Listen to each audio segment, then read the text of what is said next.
Hello, traders. FX Pip Collector here. Today is Thursday, May 1st, and this is my analysis for gold.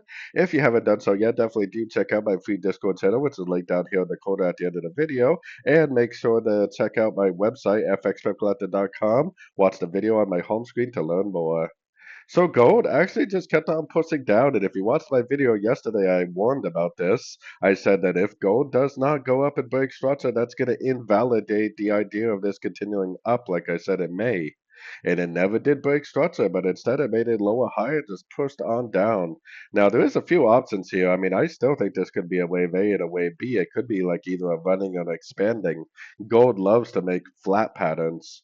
A running and expanding target for a wave B is actually the 123, 138. So if it makes a double bottom there, breaks structure to the upside, it still may actually go up and make a wave C.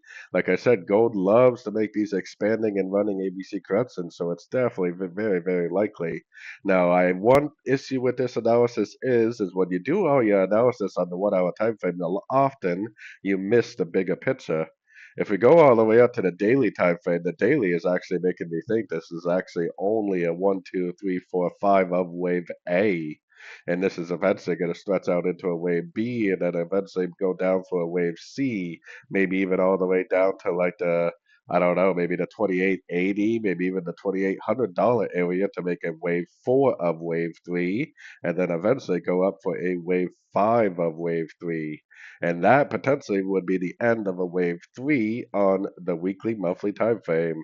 So I always tend to believe what I see on the daily time frame over what I see on the 1 hour time frame. So if you do get that double bottom at the fib level I just showed you, then take it as a long.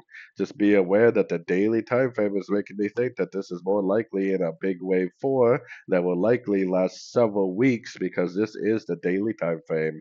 And you have to think that something like this on the daily is probably going to last maybe several weeks to a month or so. So anyways, don't forget to like and subscribe. And as always, thank you for watching and happy trading.